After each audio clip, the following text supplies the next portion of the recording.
So let's connect some dots. We're going to kind of go backwards a little bit here to the Gilded Age, and we're going to talk about what's referred to as America's new imperialism, or the age of American imperialism.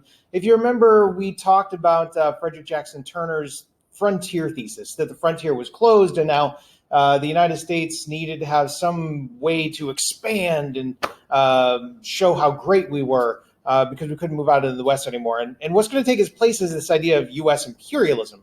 Now, the United States was late to imperialism. And what is imperialism? It's taking colonies.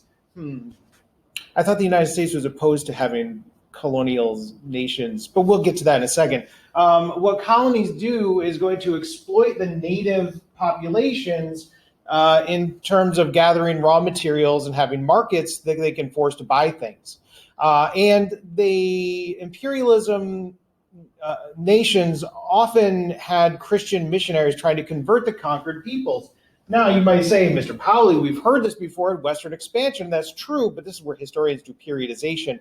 When we're talking about westward expansion, we're talking about the American impact on the Mexican population, the Native American population, where they did conquer and exploit. That's true. Now we're talking about outside of what we consider the traditional continental United States. A lot of this is the difference is based on the fact that we're talking about naval power now, and that naval power has to do with Alfred Thayer Mahan. He wrote a book called The Influence of Sea Powers on History, and he argued that power for a nation flows through its navy, and that you need to have a big, large, modern navy in order to have any sort of sustained power in the world. We're going to develop a navy called the Great White Fleet.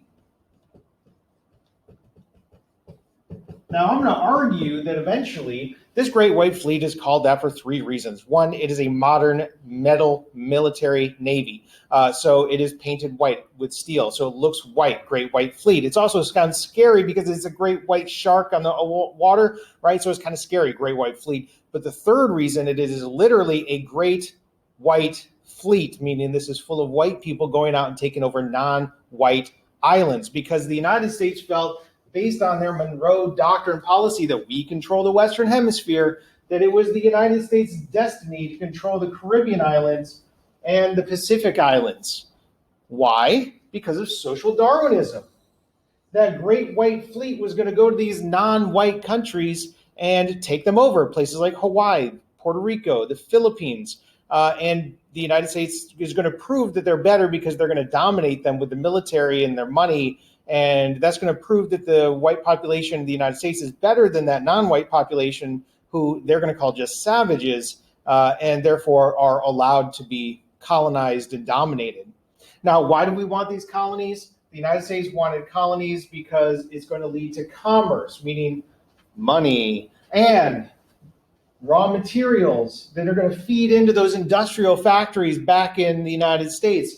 And new markets, because if you're pumping out stuff to sell, you got to have a place to sell it to. You might as well make those colonies buy your stuff. Now, remember, the United States American Revolution, this is the stuff the United States is going to be upset about. Not everybody's on board with colonies, but here we go. We're entering into the age of American imperialism.